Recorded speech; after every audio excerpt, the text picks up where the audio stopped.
안녕하십니까. 반갑습니다. 이번 시간에는 사회복지사 1급 핵심 요약정리 사회복지정책론 9강 산업재해 보상보험에 대해서 같이 살펴보도록 하겠습니다. 물론 정책론 제9장 산업재해 보상보험은 평균 기출문제를 분석해보면 한 문제가 채 나오지 않습니다. 한 0.8문제 정도 출제되기 때문에 반드시 공부해라 이렇게 얘기는 못하겠습니다. 그러나 충분히 여기까지 공부를 해 오셨고 끝까지 가보겠다 라고 하시는 분들은 9장과 10장은 출제 빈도가 조금 적고요. 그 다음에 가능하면 11장까지 한번 노력해 보겠는데 11장은 4문제나 출제가 됩니다. 그래서 9장과 7장은 시간이 없는 사람은 그냥 넘겨버리세요.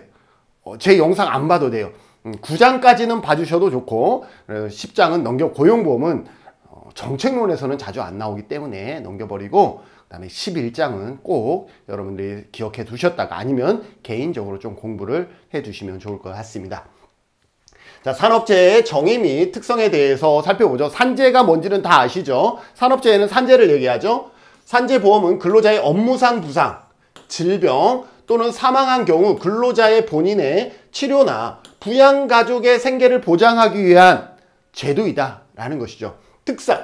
특성, 근로자의 업무상 재해에 대하여 근로자가 일하다가 다친 재해에 대해서는 사용자에게는 고의 과실의 유무를 불문하고 무과실 책임주의다. 반드시 기억하시죠? 뭐예요? 무과실 책임주의다 라는 것이고, 보험사업에 소요되는 재원은 보험료는 원칙적으로 누가 부담한다? 사용자가 원칙적으로 사업주가 전액 부담한다. 원칙적으로 사업주가 전액 부담한다 기억하셔야 되겠죠? 재해 발생에 따른 손해 전체를 보상하는 것이 아니라 평균 임금, 이 부분이 시험에 가끔 나와요.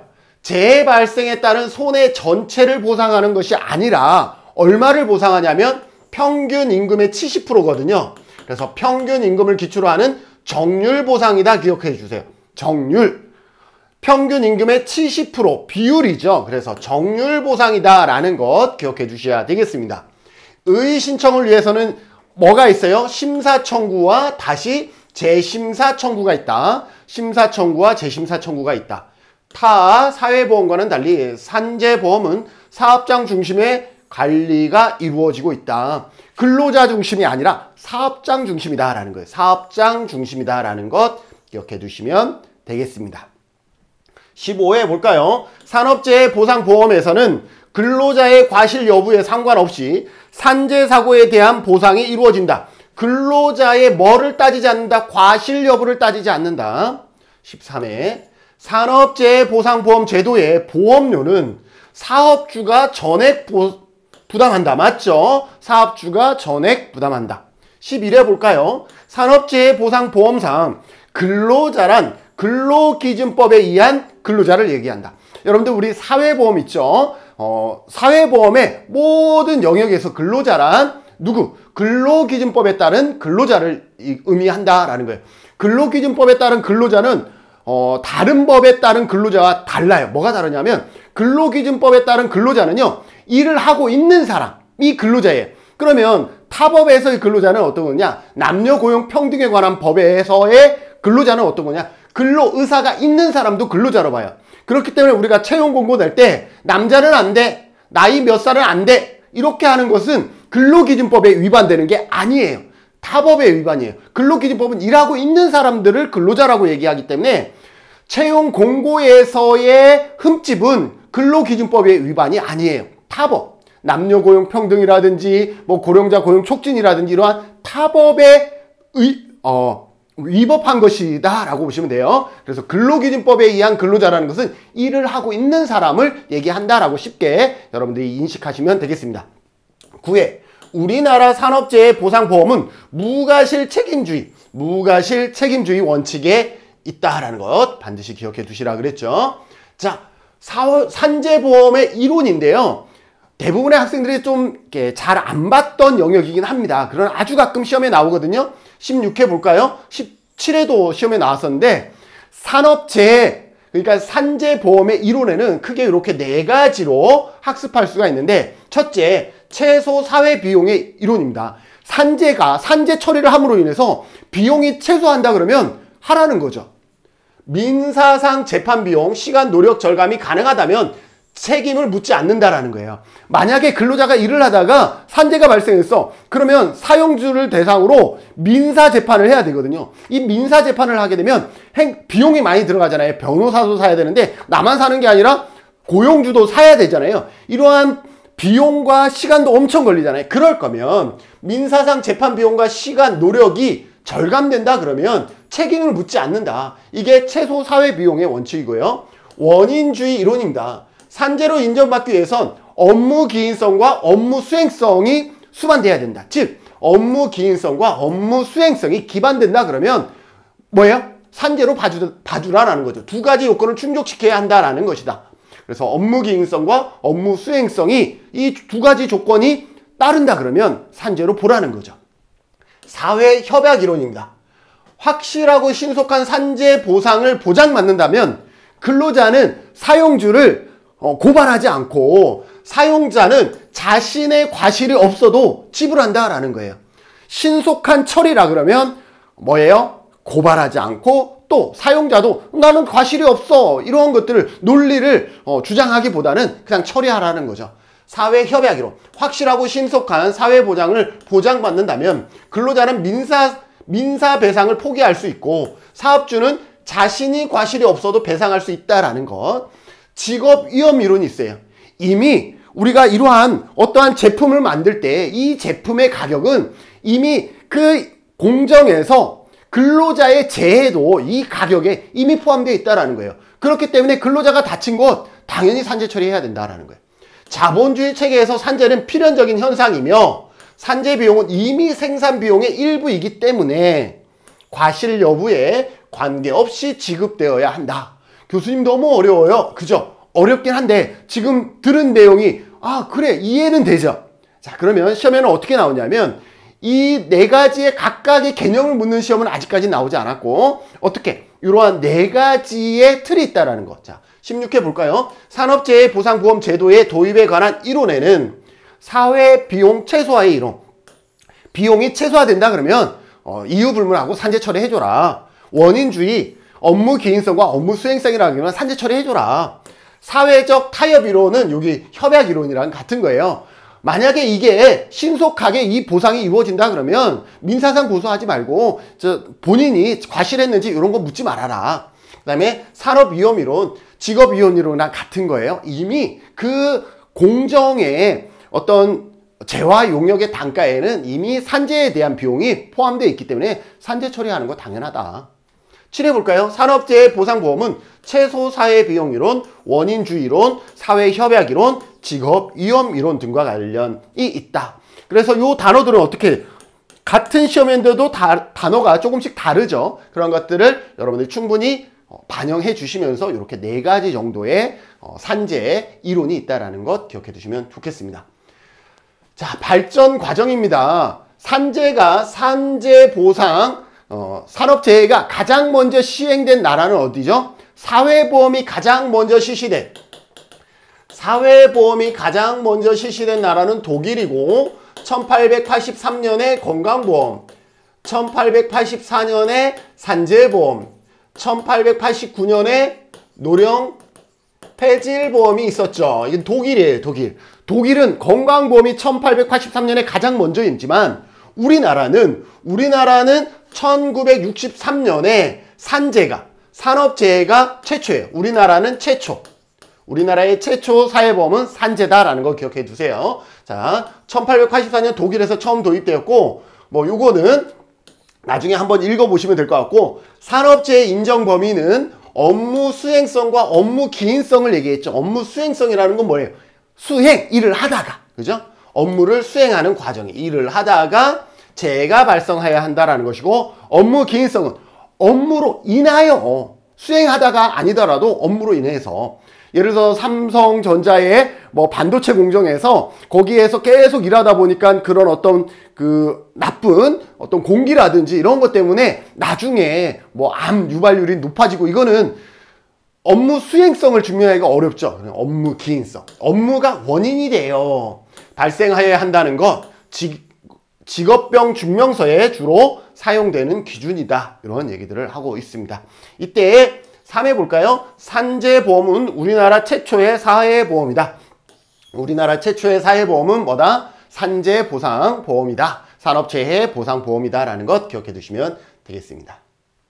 자, 적용입니다. 산재보험은 사업주만 보험가입자가 된다라는 것 기억해 두세요. 근로자 각각이 보험가입자가 아니라 사업주 단위로 보험가입자가 된다라는 것 기억해 두시고, 적용 대상은요, 산재 같은 경우는요 1시간만 일해도 산재 적용 대상이 됩니다.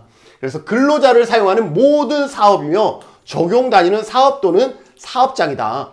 그래서 사업주만 보험가입자이고 적용 단위도 누구예요? 사업과 사업장이다라는 것. 산재는 근로자 한 사람 한 사람을 보지 않는다라고 보시면 돼요.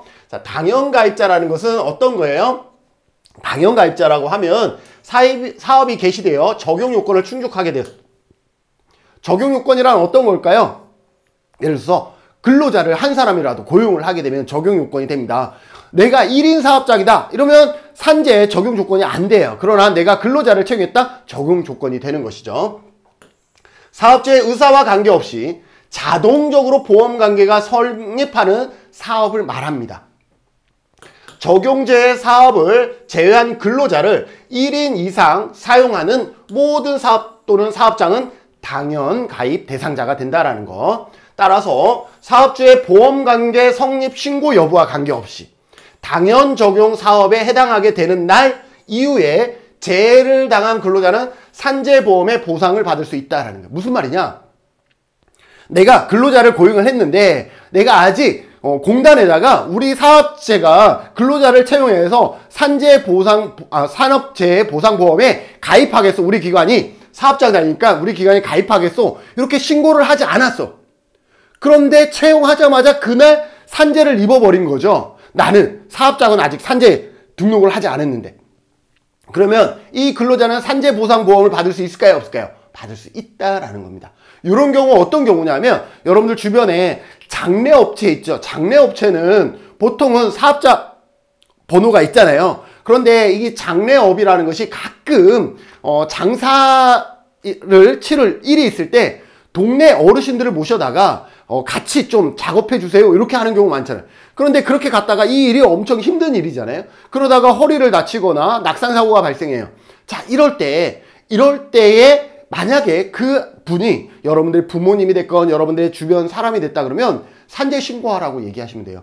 저기 그 장례업체 아직 산재 신청 안 됐대. 안 돼도 상관없어. 왜? 이 성립 여부와 관계없이 당연 적용 사업장이거든요. 그러면 어떻게 돼요?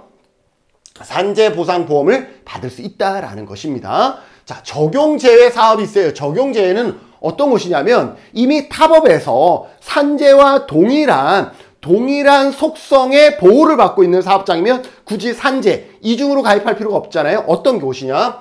공무원 재해보상법 또는 군인연금법에 따라 재해보상이 되는 사업. 이미 공무원은 공무원 재해보상과 군인은 군인연금법에 따라서 재해보상을 이미 받고 있기 때문에 굳이 산재, 이중 적용을 할 필요가 없는 것이죠. 그리고 선언법, 어선언 및 어선언 재해보상법에 의해서 이분들도 보호받고 있고 사례받고 교직원도 이미 연금법에서 재해까지도 연금법 안에 포함되어 있거든요. 그래서 이러한 이미 타법에서 보호받고 있는 사람들은 굳이 산재에 적용하지 않아도 되기 때문에 적용 제외 사업장이라고 얘기를 하는 것이고, 가군의 고용도 적용 제외입니다. 가군의 고용이라는 것은 가구 식구들로 이루어진 경우는 산재가 발생했는지 아닌지를 구분하기가 참 애매한 경우들이 의외로 많습니다. 그래서 가군의 고용은 적용 제외고요. 또 하나 자주 언급되는 게 농업업 및 수렵업 중에 법인이 아닌 자의 사업으로서 상시 근로자가 5명 미만, 법인이 아닌 사업장으로서 상시 근로자가 5인 미만이면 어떻게 돼요? 적용 제외입니다. 그러니까 제가 농업을 하고 있는데 3사람, 인부 2사람을 고용하고 농사를 하고 있어요. 그러면 저는 뭐예요? 법인이 아니기 때문에, 그리고 5인 미만의 고용 근로자들을 채용했기 때문에 나는 뭐예요? 산업보험의 당연 적용 대상자가 아니다라는 거죠. 한마디로 적용 제외 사업장이다라는 거죠. 그래서 여기만 어떻게 된다? 적용 제외 사업장이다라는 것이고요. 그럼에도 불구하고 임의가입 사업이 가능합니다. 임의가입이라는 것은 뭐냐면 방금 설명했던 적용제외 사업장임에도 불구하고 우리는 가입하겠소 라고 하면 이미 가입 사업장이 되는 거죠. 적용제외 사업의 사업주는 근로복지공단의 승인을 얻어 보험에 가입할 수가 있습니다. 제가 인부 2사람을 데리고 농사일을 짓고 있어요. 그런데 이분들이 다치면 내가 그것을 100% 보상해 줘야 되니까 나는 그럴 능력이 없으니까 차라리 나는 산재보험에 가입하겠어 라고 해서 어떻게 해요? 이미 가입 사업을 할 수가 있다라는 것 여러분들 기억해 주시면 되겠습니다.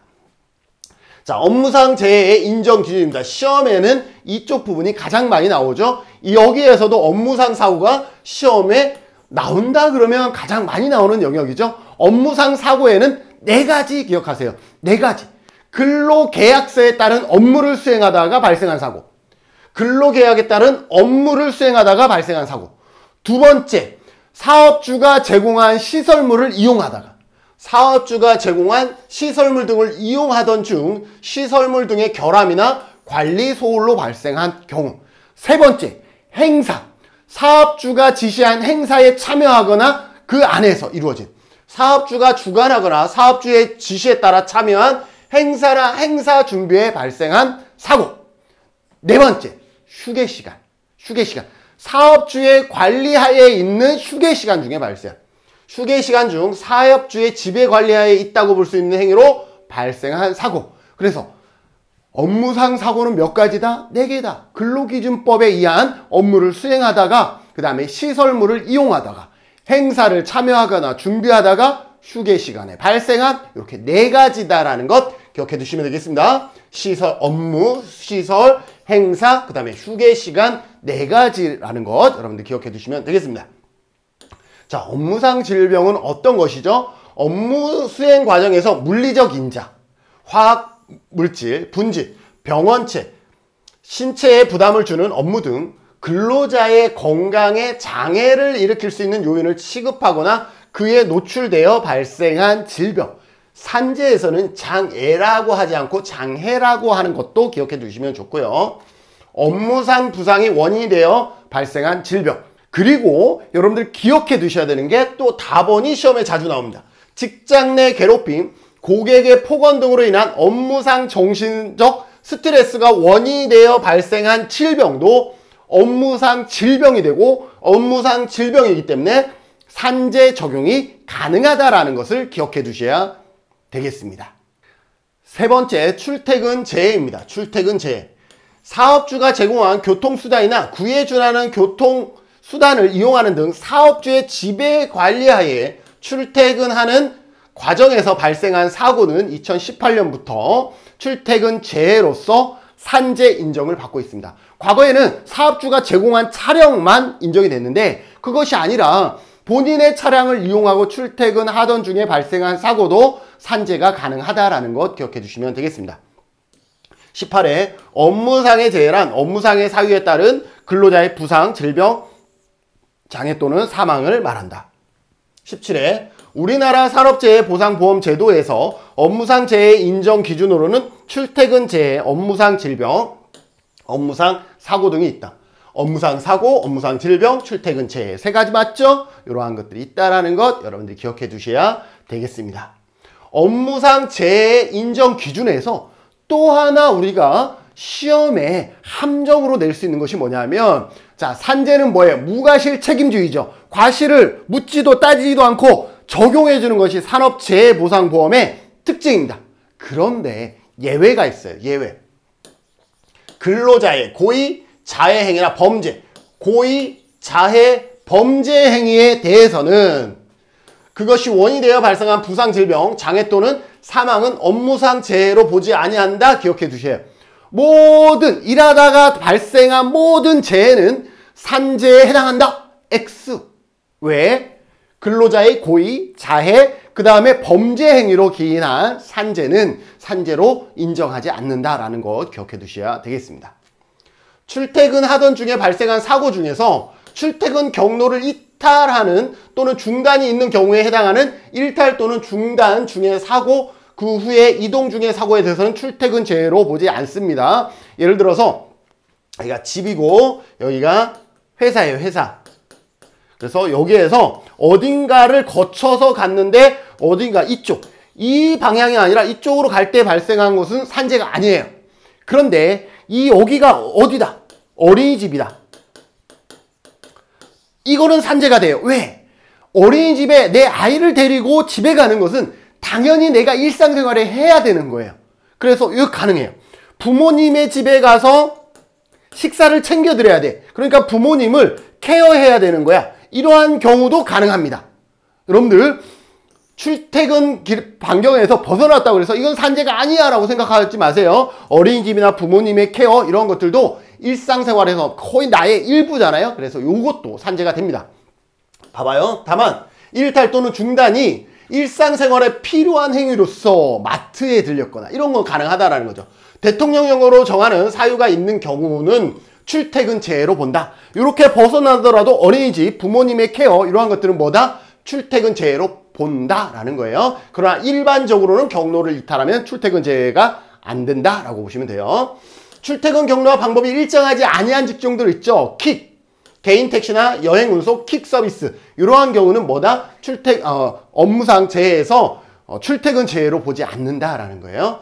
출퇴근 경로와 방법이 일정하지 아니한 직종으로 대통령이 정하는 경우에는 출퇴근 재해를 적용하지 아니한다. 개인 택시, 킥, 여객, 운송업 이러한 경우는 출퇴근 재해로 보지 않는다라는 것 기억해 주시면 되겠습니다. 산재보험의 급여의 종류입니다. 요양급여. 요양급여는 산재가 발생해서 병원에 가서 치료받는 것을 요양급여라 그러죠. 이 요양급여는 건강보험의 요양급여와 조금 다른 것은 건강보험은 본인부담금이라는 게 있는데 산재는 본인부담금이 없어요. 그거 차이가 있죠. 근로자가 업무상의 사유로 부상을 당하거나 질병에 걸린 경우에 그 근로자에게 지급하는 거죠.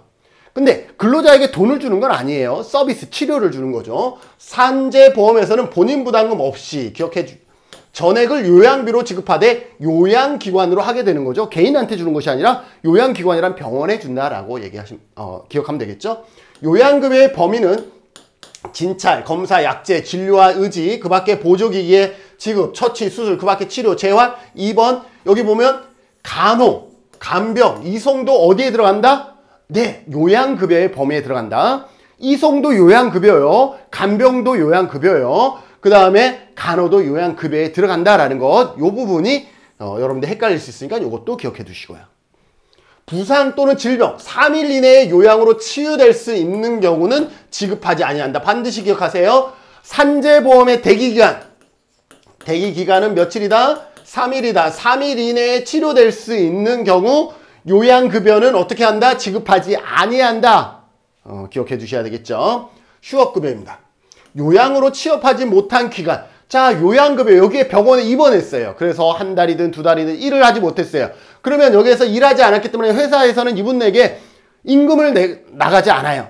그러면 이분은 뭐예요? 일하다가 다쳤는데 임금까지 받지 못하니까 생활고에 힘들리겠죠. 그렇기 때문에 그 부분을 보상해 주는 거죠. 어디에서? 사업장이 아니라 산업재해보상보험에서 그 부족한 임금을 보상해 주는 것을 뭐예요? 휴업급여라 그럽니다. 요양급여는 치료 서비스고 휴업급여는 임금 대체 급여다라고 보시면 돼요. 요양으로 취업하지 못한 기간에 지급하는데 얼마를 지급하느냐? 1일당 지급은 평균 임금의 70%. 자, 평균 임금의 70%. 통상 임금의 70% 아니고 평균 임금의 70%예요. 평균 임금은 한마디로 말하면 임금 총액을 얘기해요. 뭐 수당이나 상여금이나 전부 다 포함한 임금 총액에서 70%를 보상해 준다. 그래서 뭐라 그랬어요? 산재보험은 모든 재해 보상하는 것이 아니라 정률 보상의 원칙이 있다라고 얘기를 했죠. 다만 취업하지 못한 기간이 3일 이내면, 여기도 3일 이내이면 어떻게 해요? 대기기간이기 때문에 지급하지 아니한다. 자, 부분 휴업급여 있는데 요거는 여러분들이 나중에 한번 읽어보시면 되겠습니다. 장애급여. 자, 산재가 발생해서 이제 치유가 끝났어. 한마디로 말해서 이제 더 이상 치료를 해도 더 호전되어지거나 나빠지지 않는 그런 상태야. 자, 그러면 완치가 됐음에도 불구하고 장애가 남아있어. 이런 경우는 장애급여를 받을 수가 있죠. 장애급여는 근로자가 업무상 사유로 부상을 당하거나 질병에 걸려 치유된 후에도 신체 등에 장애가 있는 경우 그 근로자에게 지급하는데, 산재는 장애 등급이 1에서 14등급까지 나누어집니다. 이렇게 1에서 14등급까지 나누어지는데, 1에서 7등급까지는 연금으로도 받을 수가 있고 일시금으로도 받을 수가 있습니다. 그래서 장애보상연금 또는 장애보상 일시금으로 지급합니다. 그러나 뭐 8에서 14등급은 연금으로는 아니고 일시금으로 받게 되는 것이죠. 자, 간병급여에서 키워드는 뭐냐면 실제입니다. 간병급여는 요양급여를 받은 자 중 치유 후 의학적으로 상시 또는 수시로 간병이 필요하여 실제로 간병을 받은 자에게 간병급여를 지급한다. 5번째, 유족급여입니다. 근로자가 업무상의 사유에 의하여 사망한 경우에 유족에게 지급하는 것을 유족급여라고 얘기를 하죠. 유족급여는 유족보상연금 또는 유족보상 일시금으로 이루어진다라는 정도 기억하시면 되겠습니다. 15회 장해급여에는 등급에 따라 연금이나 일시금으로 지급된다. 연금은 1에서 7등급은 연금으로 받을 수 있고 1에서 14등급까지는 연금이나 일시금으로 받을 수가 있는 거죠. 그러나 연금으로 받으려면 1에서 7등급 이내일 때는 연금으로도 받을 수가 있다. 상병보상연금도 기억해 두세요. 그나마 자, 아까 요양급여 말고 휴업급여가 있었죠. 이 요양을 하면 요양급여는 치료였지만 휴업급여는 왜? 평균 임금의 70%를 받는 것이 휴업급여였죠. 임금 대체급여였잖아요. 그런데 이 휴업급여는 2년까지밖에 안 줘요. 그러면 2년이 지나면 어떻게 되겠어요? 2년이 지났는데도 나는 일을 못해. 그러면 이제 더 이상 휴업급여가 나오지 않습니다. 그 중단된 휴업급여 대신 나오는 게 뭐냐면 상병보상연금입니다. 상병보상연금이다. 휴업급여는 말 그대로 월급의 개념이고 연금은 뭐예요? 지속 가능한 거잖아요. 그래서 이제 급여의 이름을 떼고 연금의 타이틀로 같은 금액이 이어진다라고 보시면 되겠습니다. 요양급여를 받는 근로자가 요양을 시작한 지 2년이 지나면 요양은 치료받는 걸 얘기해요. 2년이 지나면 그 다음 요건에 모두 해당하는 상태가 되면 휴업급여, 요양 2년 동안은 휴업급여를 받는데 2년이 지나면 휴업급여 대신 상병보상연금으로 그 근로자에게 지급한다라고 보시면 되겠습니다. 자, 2년이 지났는데 그 부상이나 질병이 치유되지 아니한 상태, 그 부상이나 질병에 따른 중증요양 상태의 정도가 대통령령으로 정하는 중증요양 상태 등급에 해당할 때, 요양으로 인하여 취업하지 못했을 때, 이 조건이 2년이 지났는데도 불구하고 완치되지 아니하고 그것으로 인해서 취업하지 못했다 그러면 휴업급여 대신 상병보상연금을 지급하는 겁니다. 요양급여 대신 상병보상연금 아니죠. 휴업급여 대신 상병보상연금을 지급하는 것이다. 장례비는 근로자가 업무상 사유로 사망한 경우에 지급하되 평균 임금의 120일에 상당하는 금액을 그 장례를 지낸 유족에게 지급하게 됩니다. 자, 장례비라는 단어가 나오면 산재예요. 산재. 알았죠? 산재는 장례예요. 직업재활급여. 장애급여를 받은 사람 중 취업을 하지 못해 직업훈련이 필요한 사람에 대해서 실시하는 직업훈련 비용 중 직업훈련 수당과 업무상 재해가 발생한 당시에 사업장에 복귀한 장애급여자에 대하여 사업주가 고용을 유지하거나 직장 적응훈련 또는 재활 등을 실시하는 경우에 각각 지급하는 직장 복귀 지원금, 직장 적응 훈련비 및 재활 운동비 이러한 경우들이 있습니다. 뭐냐? 산재를 받았는데 그분이 다시 일하려고 그러니까 뭔가 사업장에 이 사람을 계속 고용하려고 그러면 뭔가 재활이 필요해. 아니면 뭔가 다른 설비가 필요해. 이러한 경우에 지원하는 것이 뭐냐? 직업재활급여다라고 보시면 돼요. 그래서 직장 복귀 지원금이나 직장 적응 훈련비, 재활 운동비 등 이러한 것들을 지원하게 됩니다. 그 다음에 특별급여도 있는데요. 특별급여는 아주 가끔 나오는데 특별급여는 뭐냐면 누가 봐도 이거는 고용주의 과실이야. 사업주의 고의 또는 과실이야. 이건 누가 봐도. 이거는 잘못된 거잖아요. 이건 누가 봐도 고용주, 사업주의 과실이라는 것은 고용주가 잘못한 거잖아요. 그래서 이와 같은 경우에는 산재보상보험 외에 근로자는 민사를 통해서 사업주에게 다시 손해배상을 청구할 수가 있어요. 그런데 근로자가 사업주에게 민사를 통해서 다시 손해배상 청구하면 그 직장에 계속 다닐 수 있겠어요? 못 다니겠죠. 그러면 이러한 불편함을 해결하기 위해서 어떻게 해요? 산재가 사업주에게, 근로자에게 그 비용까지도 대신 지불한 다음에 사업주에게 구상권을 청구하는 거죠. 산업재해보상보험에 의한 보상 외에 사업주에 대해 민법상의 손해배상 청구를 할 수 있는데 누가? 근로자가.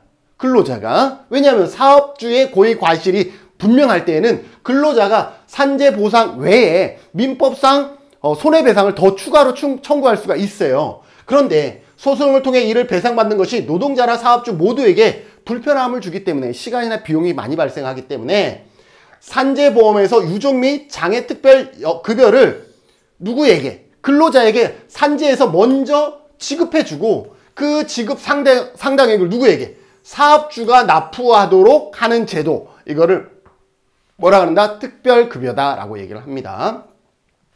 자, 산재보험급여 지급 제한 3자에 대한 구상권입니다. 보험급여는 지급 결정일로부터 14일 이내에 지급한다. 이거 여러분들 뭐예요? 대기기간하고 헷갈리면 안 돼요. 고용보험의 대기기간은 며칠이에요? 7일이고 산재보험의 대기기간은 3일이었죠. 근데 이건 대기기간이 아니라 지급 결정일로부터 언제? 14일 이내에 지급해야 한다라는 다른 개념이에요. 그래서 14일 이내에 지급해야 한다.